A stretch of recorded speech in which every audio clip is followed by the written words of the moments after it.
नमस्कार, राम राम, सत श्री अकाल, आदाब दोस्तों। स्वागत है आपका अपने YouTube channel history by Vinod Kashyap के अंदर।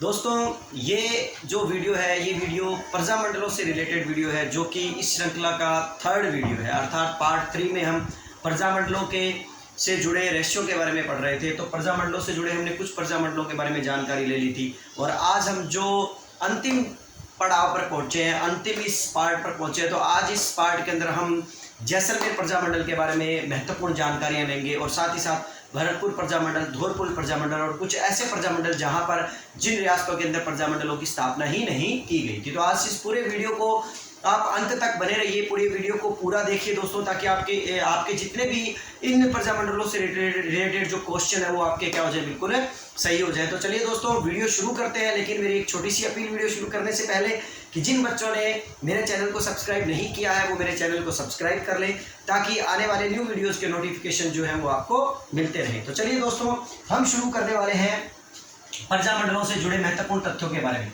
तो दोस्तों, जैसा कि मैंने आपको पिछले वीडियो में भी कहा था कि हम जब भी प्रजामंडलों से संबंधित जब वीडियो डालेंगे तो उस समय वीडियो के अंदर हम सबसे पहले जैसलमेर प्रजामंडल के बारे में पढ़ेंगे, क्योंकि सबसे इंपॉर्टेंट प्रजामंडल है दोस्तों ये। और इस प्रजामंडल के दौरान होने वाले जितने भी मतलब ना आप ये समझ लीजिए कांड थे या जितने भी कार्य जो थे वो बड़े ही प्रसिद्ध हुए थे दोस्तों, ठीक है ना। जैसलमेर प्रजामंडल जिसकी स्थापना सन 1945 के अंदर की गई थी, ठीक है ना। अब दोस्तों हम बात करेंगे जैसलमेर प्रजामंडल के अंदर जिसकी स्थापना मीठालाल व्यास ने की थी, ठीक है दोस्तों, और 1945 के अंदर की गई थी। दोस्तों, सबसे महत्वपूर्ण बात जैसलमेर प्रजामंडल पढ़ने से पहले आपको एक चीज याद रखनी पड़ेगी कि जैसलमेर जो रियासत थी वो रियासती काल के अंदर, याद रखिएगा, सबसे पिछड़ा राज्य था। याद रखिएगा दोस्तों, जैसलमेर रियासत जो थी या राज्य जो था वो क्या था, रियासती काल के अंदर सबसे पिछड़ी रियासत थी दोस्तों। ये इंपॉर्टेंट बात आपको मैं नजर में बता रहा हूँ। और शायद यही रीजन था दोस्तों कि 17 नवंबर सन 1930 को, याद रखिएगा डेट क्या है दोस्तों इस प्रजामंडल से जुड़ी, 17 नवंबर सन 1930, ठीक है दोस्तों। 17 नवंबर सन 1930 में पंडित जवाहरलाल नेहरू जो है, पंडित जवाहरलाल नेहरू की स्वास्थ्य की कामना करने के लिए, या मतलब उस समय उनका स्वास्थ्य खराब हो गया था, तो उनकी स्वास्थ्य की कामना करने के लिए सागरमल गोपा जो थे, जो इस प्रजामंडल से मतलब ना जुड़े हुए थे और जैसलमेर के क्षेत्र से जुड़े हुए थे, और सागरमल गोपा का जो नाम है इस क्षेत्र के अंदर बड़ा ही प्रसिद्ध नाम है, और इन्होंने मतलब ना जैसलमेर के लिए अनेक मतलब पुस्तकों का भी क्या किया है, विमोचन किया है, अनेक पुस्तकें भी लिखी है जिनके बारे में भी हम जिक्र करेंगे। तो सागरमल गोपा दोस्तों, रघुनाथ सिंह मेहता और आईदान सिंह ने क्या किया कि जवाहरलाल नेहरू की बीमारी की, अर्थात स्वास्थ्य की कामना करने हेतु, अर्थात बीमारी को दूर करने के लिए, ठीक है ना, भगवान से प्रार्थना करने के लिए उन्होंने उस दिन, ठीक है, हमारे पूरे जैसलमेर के अंदर जवाहर दिवस मनाया था दोस्तों। याद रखिएगा। तो इसलिए आपको एक चीज इंपॉर्टेंट याद रखनी पड़ेगी कि जवाहर दिवस कब मनाया गया, ठीक है ना। तो याद रखिएगा जवाहर दिवस कब मनाया गया, 17 नवंबर सन 1930 को किस प्रजामंडल के अंदर बनाया गया था, जैसलमेर प्रजामंडल के अंदर बनाया गया था। और ये याद रखिएगा, ये जवाहर दिवस जो है पंडित जवाहरलाल नेहरू की स्वास्थ्य की कामना करने के लिए बनाया गया था। और बनाने वाले उनमें से लोग कौन कौन से थे, एक दोस्तों कौन थे, सागरमल गोपा। एक कौन थे दोस्तों, सागरमल गोपा। जैसा कि मैंने आपको बताया कि जैसलमेर प्रजामंडल के अंदर और जैसलमेर के अंदर जन जागृति फैलाने में इनका बड़ा क्या है, योगदान रहा है, ठीक है। दूसरा दोस्तों इनके अंदर आता है आईदान सिंह, आईदान सिंह जी। तो आईदान सिंह जो थे एक वो, और एक रघुनाथ मेहता, रघुनाथ मेहता। दोस्तों, ये तीनों जो लोग हैं, इन तीनों लोगों के द्वारा जैसलमेर के अंदर जवाहर दिवस मनाने का निर्णय लिया गया था, और जवाहर दिवस बनाया भी गया था। लेकिन आपको ये भी बता दूं दोस्तों, जब जवाहर दिवस बनाया गया तो जैसलमेर रियासत ने इन तीनों को क्या कर लिया था, गिरफ्तार कर लिया था, और इन्हें जेल में क्या कर दिया था, डाल दिया था। चलिए दोस्तों, एक चीज और दोस्तों यहाँ पर आपको एक और बता दूं कि इंपॉर्टेंट बात क्या है, कि यहाँ इंपॉर्टेंट बात यह है कि जिस समय जैसलमेर के अंदर जवाहर दिवस मनाया जा रहा है, तो आपको ये भी याद रखना पड़ेगा, कई बार हम लोग, हमारा ध्यान जो है ना इस तरफ जाता है, तो हम लोग है ना किताबें पढ़ते हैं तो किताबों में सोचते हैं शायद उनके लिए बनाया गया होगा। दोस्तों याद रखिएगा, जैसलमेर के उस समय जो शासक थे उनका नाम भी क्या था, महारावल जवाहर सिंह था। ध्यान रखिएगा दोस्तों, क्या था, महारावल जवाहर सिंह था। ठीक है, तो ये भी आपको थोड़ा ध्यान रखना पड़ेगा कि जैसलमेर के शासक जो थे महारावल कौन थे, जवाहर सिंह जी ही थे। कहते हैं महारावल जवाहर सिंह के जो शासन जो था वो बड़ा निरंकुश शासन था और बड़ा ही मतलब निर्दयी शासन था, और इसीलिए शायद इस निरंकुश शासन का विरोध करते हुए सागरमल गोपा ने सन 1940 के अंदर, ये 1930 की घटना थी दोस्तों, 1940 के अंदर महारावल जवाहर सिंह का जब शासन था तो 1940 के अंदर, ठीक है, जवाहर सिंह जी के निरंकुश शासन का विरोध करते हुए और निरंकुश शासन का मतलब ना लोगों की तरफ उसका रुझान करवाते हुए कि भी ये जो है बड़ा ही मतलब ना निर्दयीपूर्ण शासन है, बड़ा निरंकुश शासन है, जो फैसले लेते हैं ये जनता के क्या नहीं है, पक्ष में नहीं है, उनके मतलब हित में नहीं है। तो 1940 में इनके द्वारा क्या की गई थी, एक पुस्तक लिखी गई थी जो बड़ी ही प्रसिद्ध हुई थी दोस्तों, जिस पुस्तक का नाम था जैसलमेर में गुंडाराज। जैसलमेर में गुंडाराज, ठीक है दोस्तों, ये कई बार परीक्षाओं में पूछी गई है, यहाँ तक कि बड़ी परीक्षाओं आरएस के परीक्षाओं के अंदर भी क्वेश्चन एक दो बार पूछा गया है कि जैसलमेर में गुंडाराज नामक पुस्तक के लेखक कौन है। तो याद रखिएगा उस पुस्तक के लेखक कौन है दोस्तों, सागरमल गोपा है, जिन्होंने मतलब ना इस पुस्तक को क्या किया था, लिखा था। और ये पुस्तक जो है जवाहर सिंह, महारावल जवाहर सिंह के निरंकुश शासन के ऊपर लिखी गई थी, और लिखने वाले दोस्तों कौन थे, सागरमल गोपा थे। तो याद रखिएगा सागरमल गोपा की एक बड़ी इंपॉर्टेंट प्रसिद्ध पुस्तक है जैसलमेर में गुंडाराज, जो कब लिखी गई थी, सन 1940 में लिखी गई थी। इनके कुछ और पुस्तकें भी बताता हूं दोस्तों, हालांकि मैं इनके बारे में ज्यादा जिक्र नहीं करेंगे क्योंकि हम प्रजामंडल के बारे में भी जिक्र कर रहे हैं, लेकिन क्या है कि जो पुस्तकें इस प्रजामंडल से जुड़ी है उनके बारे में भी आप थोड़ा पढ़ लीजिए। इनकी एक पुस्तक और है दोस्तों, आजादी के दीवाने, ठीक है ना। और रघुनाथ सिंह मेहता जो है, इसीलिए क्या है कि इनके द्वारा एक पुस्तक लिखी गई, रघुनाथ सिंह का मुकदमा, रघुनाथ सिंह का, ठीक है, मुकदमा। दोस्तों ये जो पुस्तकें हैं, ये पुस्तकें किसके द्वारा लिखी गई हैं, ये तीनों की तीनों पुस्तकें जो है वो सागरमल गोपा के द्वारा लिखी गई हैं। और इन्हीं पुस्तकों के अंदर दोस्तों याद रखिएगा जैसलमेर के निरंकुश शासन का क्या किया गया है, निरंकुश मतलब तंत्र का क्या किया गया, विरोध किया गया है। और इसीलिए जैसलमेर के अंदर सागरमल गोपा को बड़ा इंपॉर्टेंट व्यक्तित्व माना जाता है। यहीं पर आपको ये भी याद रखना पड़ेगा कि जब इस तरह उन्होंने जैसलमेर के अंदर क्या है, शासन के विरुद्ध, सरकार के विरुद्ध, यहाँ तक कि महाराज जवाहर सिंह के विरुद्ध इन्होंने इस तरह की आवाज़ उठाई, तो इनके लिए कहा जाता है कि इनको गिरफ्तार कर लिया गया, गिरफ्तार करके इनको जेल में डाल दिया गया। और जेल में डालने के बाद इनको सागरमल गोपा को जेल के अंदर बहुत यातनाएं दी गई, इनको बहुत मारा गया, इनको बहुत पीटा गया। और कहते हैं कि इनके द्वारा कुछ पत्र भी लिखे गए अपने ऊपर के नेताओं के द्वारा कि भाई आप मुझे यहाँ पर बहुत तंग किया जा रहा है, मुझे बहुत मारा पीटा जा रहा है, ठीक है ना। और इसके अंदर इनका कोई गुनाह नहीं था, ऐसा कोई आतंकवादी कोई गतिविधि नहीं की है इन्होंने, ठीक है ना। ये तो केवल एक मात्र क्या है, लेखक के रूप में कर रहे हैं और या फिर जनता में जनजागृति जला रहे हैं। लेकिन इन्होंने जनता में जनजागृति लाने के चक्कर के अंदर ही क्या है, सरकार इनसे बड़ी नाराज हो गई और इन्हें जेल में डालने के बाद इनको बड़ी यातनाएं दी। तो कहते हैं कि इनको छुड़ाने के लिए बड़े नेता जो हैं वो अगर थोड़ा समय इनके अंदर लग गया और जोर लगाने लगे, और कहते हैं उससे पहले ही जब इनको 5 अप्रैल को या 6 अप्रैल को इनको छोड़ा जाना था, उससे पहले ही क्या हुआ, 3 अप्रैल को, दोस्तों याद रखिएगा, उससे पहले ही 3 अप्रैल सन 1946 को, ठीक है, मतलब आज़ादी के बिल्कुल 1 साल पहले 3 अप्रैल सन 1946 को क्या था कि जिस जेल में इन्हें बंद किया गया था, उस जेल का जेलर जो था वो गुमान सिंह था। दोस्तों ये बड़ा इंपॉर्टेंट क्वेश्चन है, ये भी याद रखिएगा दोस्तों, ठीक है ना। और ये किस प्रजामंडल से जुड़ा हुआ है, ये जैसलमेर प्रजामंडल से जुड़ा हुआ है। तो 3 अप्रैल सन 1946 को जेलर जो था गुमान सिंह, उसने क्या किया, सागरमल गोपा जी के ऊपर मिट्टी का तेल छिड़ककर उन्हें आग लगा दी। और कहते हैं कि वो इतना अधिक जल गए थे कि उनकी 1 दिन बाद ही क्या हो गई थी, मृत्यु हो गई थी। और इसीलिए कहते हैं कि सागरमल गोपा जी के बारे में बहुत सी किताबों में लिखा गया कि उनको मिट्टी का तेल छिड़ककर मार डाला गया। लेकिन यहाँ पर एक बड़ी विचित्र बात आती है दोस्तों कि इस हत्याकांड की जाँच गुमान सिंह के द्वारा सागरमल गोपा के ऊपर मिट्टी का तेल छिड़ककर उन्हें मारा गया, इस हत्याकांड की जांच के लिए याद रखिएगा एक जांच आयोग बिठाया गया था। दोस्तों ये बड़ा इंपॉर्टेंट क्वेश्चन है और ये बड़ी परीक्षाओं के लायक है। और आप जैसी हमने हमारी लगभग सब परीक्षाओं में क्या हो जाता है, ऐसे क्वेश्चन पूछ लिए जाते हैं, तो आपको ये बड़ा इंपॉर्टेंट क्वेश्चन रह जाता है कि सागरमल गोपा के हत्याकांड की जांच हेतु कौन सा आयोग बिठाया गया था। तो याद रखिएगा दोस्तों, गोपाल स्वरूप पाठक आयोग बिठाया गया था। गोपाल स्वरूप पाठक जो था आयोग जो था, उस आयोग को क्या किया गया था, एक काम सौंपा गया था कि सागरमल गोपा की मृत्यु की आप क्या कीजिए, जांच कीजिए। लेकिन सबसे बड़ी बात दोस्तों क्या है, कहते हैं ना वो किसी ने कहने वाले ने एक शायर कहा है कि हमें तो अपनों ने लूटा, गैरों में कहाँ दम था, हमारी किश्ती वहां डूबी जहां पानी कम था। लेकिन लोग ये कहते हैं कि तू वहां क्यों गया था जहां पानी कम था। लेकिन दोस्तों ये बड़ी अच्छी बात कही है किसी ने कि हमें तो अपनों ने लूटा, गैरों में कहाँ दम था।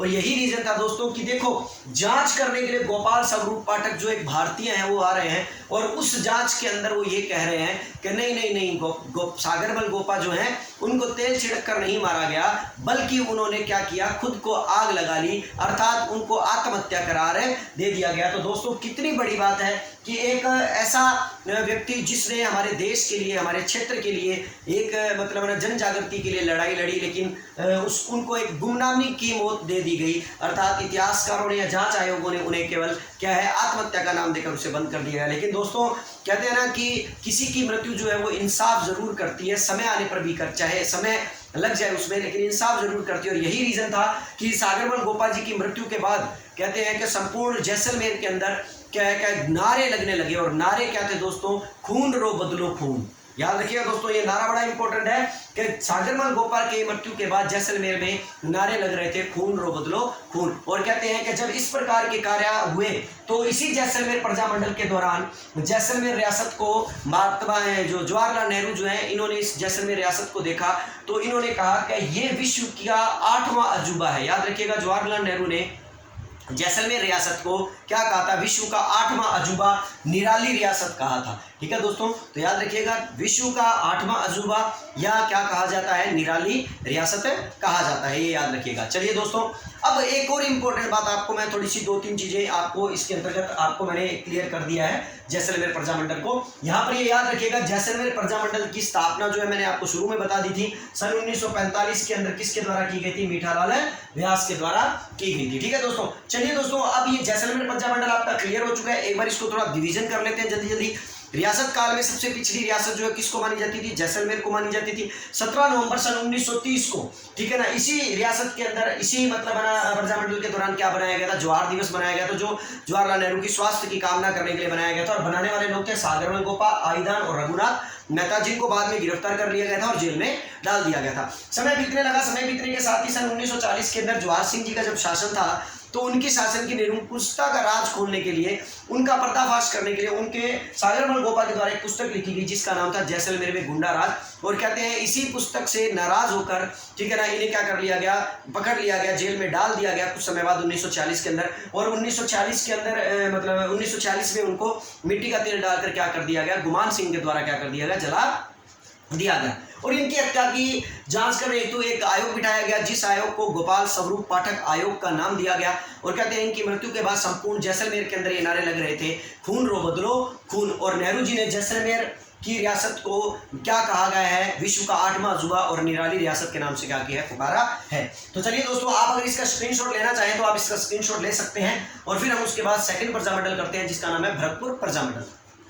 चलिए दोस्तों, अब हम बात करने वाले हैं भरतपुर प्रजामंडल के बारे में, जो हमारा नेक्स्ट प्रजामंडल है। और ये प्रजामंडल भी जो है बड़ा इंपॉर्टेंट प्रजामंडल है। और इस दौरान होने वाले जो जितने भी छोटे मोटे कार्य थे या कुछ हत्याकांड थे या जिन लोगों का इसके अंदर योगदान रहा, उसके बारे में हम जानकारी ले लेते हैं। और साथ ही साथ दोस्तों, मैं आपको यहाँ पर एक चीज़ और बताना चाहूँगा कि राजस्थान की एकमात्र रियासत ऐसी है जहाँ पर किसी भी प्रजामंडल का गठन नहीं हुआ था, वो थी टोंक। ये भी याद रखिएगा दोस्तों, ये इंपॉर्टेंट क्वेश्चन है जो मैं आपको लास्ट में बताने वाला था, लेकिन मैंने चलो सोचा आपको बीच में बता दूं। वीडियो के साथ बने रहे, इसी प्रकार की जानकारी आपको आगे और भी मिलती रहेगी।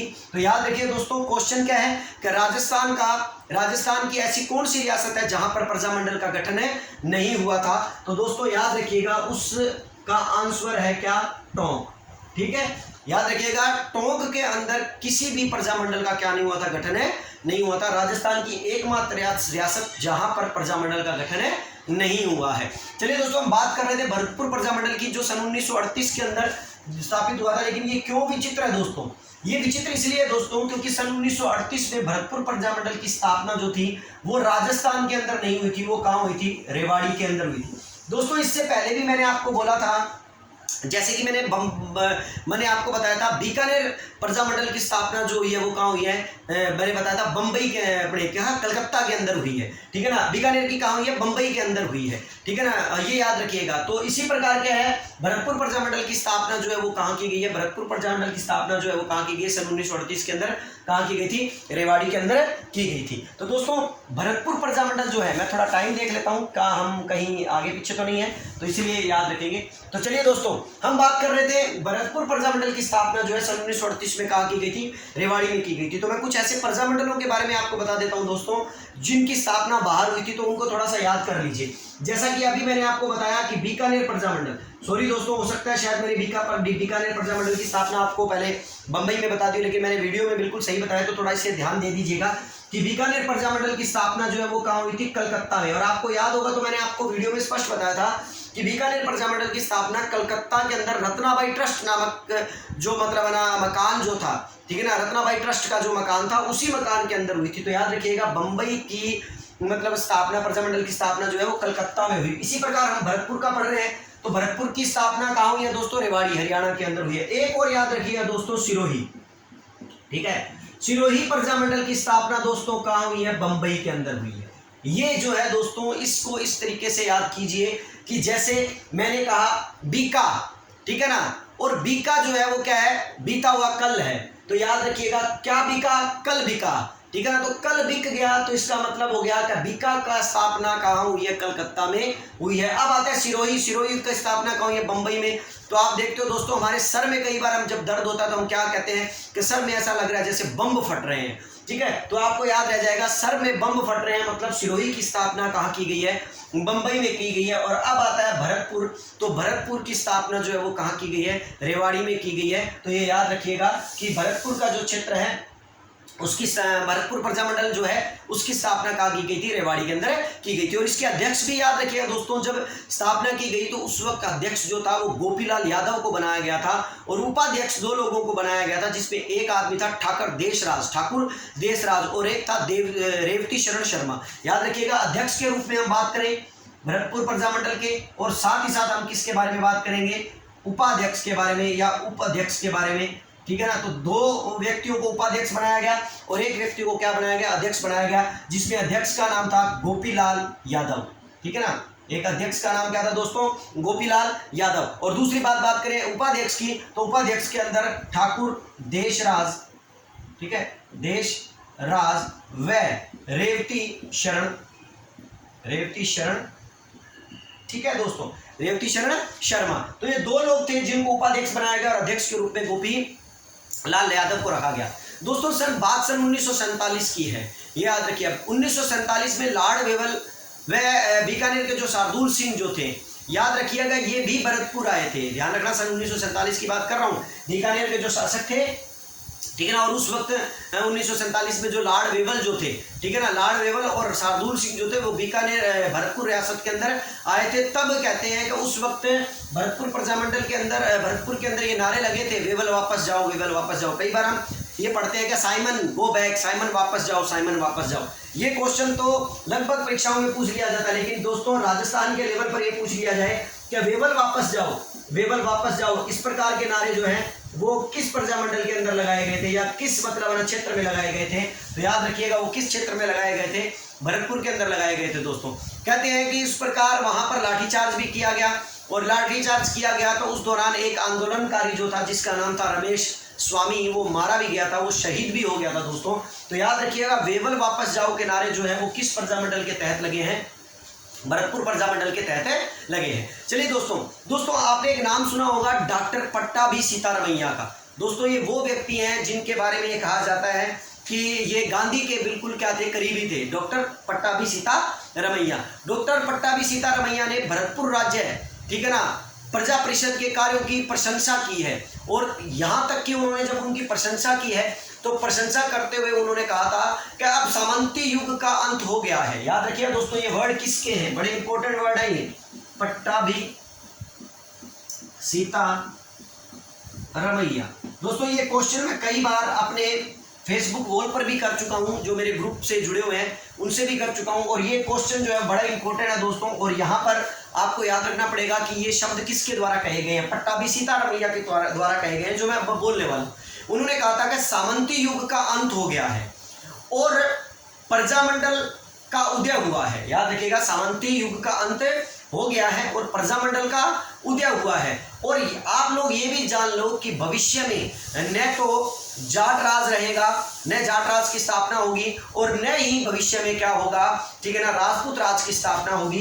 अब अगर किसी राज की स्थापना होगी तो वो जनता के राज की क्या होगी, स्थापना होगी। ऐसा किसने कहा, सीतारामैया ने कहा, पट्टाभी सीतारामैया ने कहा कि भविष्य में कि उन्होंने कह दिया था सामंती युग का अंत हो गया और प्रजामंडल का उदय हो गया। अब प्रजामंडल का उदय हो गया तो उत्तरदायी सरकार क्या होगी, लागू होगी, और उत्तरदायी सरकार लागू होगी तो तब उन्होंने कहा कि अब न तो राजपूतों का शासन रहेगा और न ही किनका शासन रहेगा, जाटों के शासन की स्थापना होगी। अब अगर स्थापना होगी तो जनता का राज होगा या जनता के राज की क्या होगी, स्थापना होगी। ऐसा कहने वाले कौन थे, पट्टाभी सीतारामैया थे। और ये किस मतलब है ना प्रजामंडल के दौरान कहा था इन्होंने, भरतपुर प्रजामंडल के दौरान कहा था। चलिए दोस्तों, भरतपुर प्रजामंडल के अंदर कुछ ये इंपॉर्टेंट कुछ बातें थी जो मैंने आपको बता दी।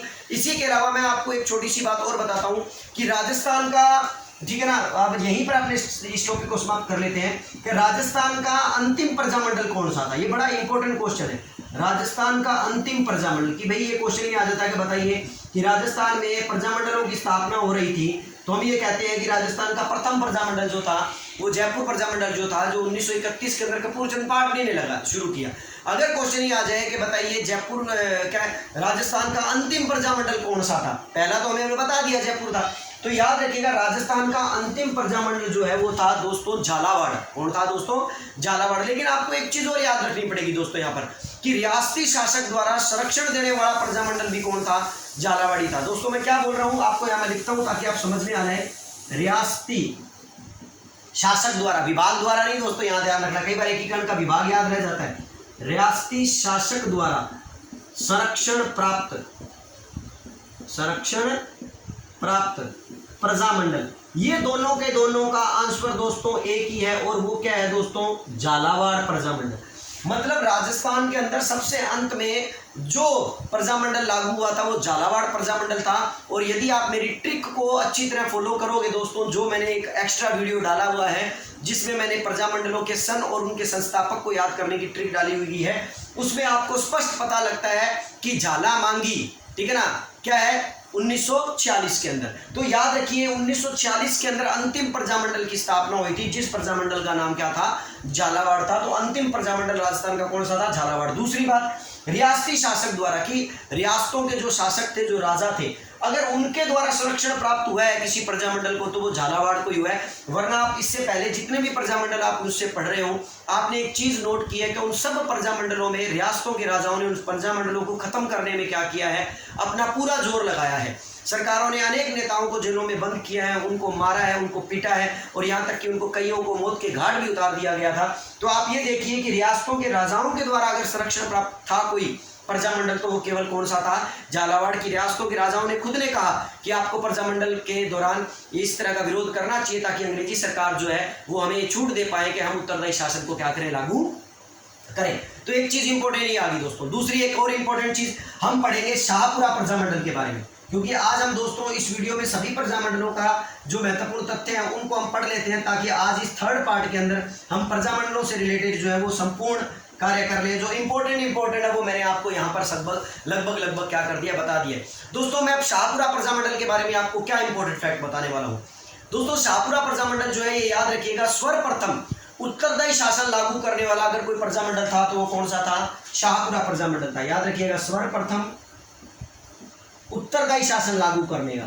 दोस्तों आपको मैंने शुरू में बताया था कि प्रजामंडल जो है, प्रजामंडलों की स्थापना ही इसलिए की जा रही थी कि प्रत्येक रियासत के लोग जो है, शासक जो है, वो एक ऐसी सरकार बनाए जो जनता के प्रति क्या हो, उत्तरदायी हो। अर्थात उत्तरदायी शासन को लागू करने के लिए प्रजामंडलों की स्थापना की जा रही थी। और इसी दौरान इन प्रजामंडलों के अंदर शाहपुरा प्रजामंडल ऐसा था जिसने सर्वप्रथम अपने यहाँ पर उत्तरदायी शासन को क्या कर दिया था, लागू कर दिया था। तो याद रखिए दोस्तों शाहपुरा जो है वो पहला ऐसा मतलब ना प्रजामंडल था जिस प्रजामंडल के दौरान क्या था, सर्वप्रथम उत्तरदायी शासन का किया गया था, लागू किया गया था। दोस्तों आशा करता हूँ कि आज के वीडियो में दी गई मेरी जो जानकारी है वो आपको पसंद आई होगी।